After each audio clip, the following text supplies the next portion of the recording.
Friends welcome back to my channel. USD JPY में हम लोगों ने जैसा डिसाइड किया था एग्जैक्टली वैसा हुआ है। इसमें हम लोगों ने डिसाइड किया था इस लेवल के ऊपर यहाँ से लेकर यहाँ तक के टारगेट्स रहेंगे।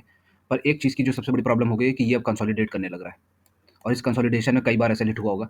जैसा कि हम लोग का हमेशा का डिसीजन रहता है कि 3 एसएल से ज़्यादा हिट नहीं होने चाहिए। 3 एसएल के बाद हम लोग ट्रेडिंग बंद कर देंगे। तो इसमें होपफुली अगर किसी का ट्रेड हिट हुआ होगा तो या तो कॉस्ट टू कॉस्ट गया होगा, और जिसका कॉस्ट टू कॉस्ट नहीं गया, ये वाली कैंडल में तो बहुत लोगों का ऐसा हिट हुआ होगा।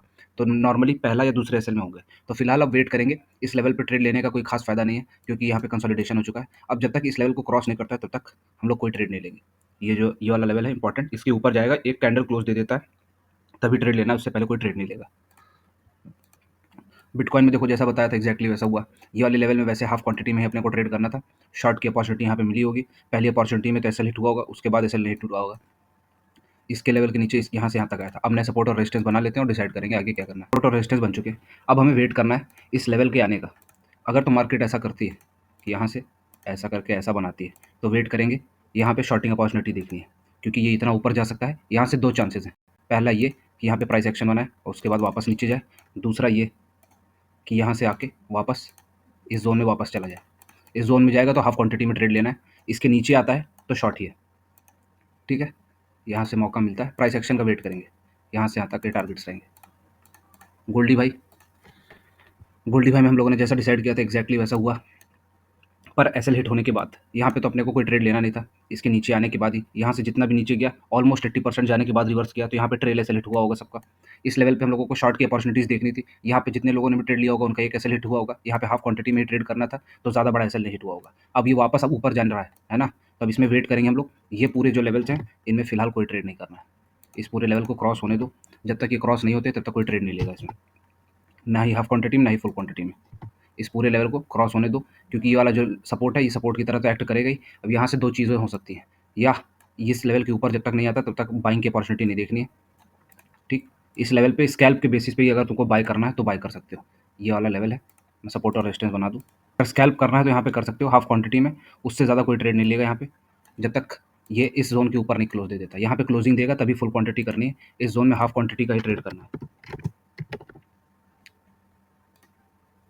बैंक निफ्टी, इसमें हम लोगों ने क्या डिसाइड किया था एग्जैक्टली हुआ क्या। इस लेवल पे हम लोगों ने डिसाइड किया था कि अगर मार्केट यहाँ पे खुलता है और इस लेवल के ऊपर जाएगा, यहाँ से ऊपर जाएगा तो हम लोग अप साइड का ट्रेड लेंगे। यहाँ से यहाँ तक टारगेट रहेंगे और यहाँ पे रेजिस्टेंस फेस कर सकता है। पर हुआ क्या, ये गैप अप खुल गया क्योंकि जीएसटी कम हो गया 28% से घट के अब 18% हो गया है ना। तो इस वजह से भी गैप अप खुल गया। अब गैप अप खुलने के बाद यहाँ से ये रेजिस्टेंस अपना जो बनाया हुआ था उसके नीचे वापस आ गया इस लेवल पे। अब नए सपोर्ट और रेजिस्टेंस बनाएंगे और फिर डिसाइड करेंगे कि क्या करना है, ठीक है। तो नए सपोर्ट और रेजिस्टेंस बन चुके हैं। अब एक चीज़ जो सबसे बड़ी है वो ये है कि अगर मार्केट इसको लेवल के नीचे आता है जिसके चांसेस हाई हैं तो कल मार्केट इसको रीटेस्ट कर सकता है। ये पूरा लेवल यहाँ से सारे लेवल्स को ये थोड़ा बहुत सपोर्ट की तरह एक्ट कर सकता है। इस तरह का डीप रिट्रेसमेंट देने के बाद ये वापस नीचे आ सकता है और ये वाला लेवल है इसके ऊपर रहता है तो मार्केट वापस बाइंग की अपॉर्चुनिटी देगा और हमें अपसाइड के ही ट्रेड्स देखने हैं। पर अगर मार्केट इसके नीचे खुलता है और यहाँ पे स्टे करता है तो बहुत अच्छे चांसेस हैं कि हम लोग को ये वाला लेवल भी देखने को कल ही मिल जाएगा, ठीक है।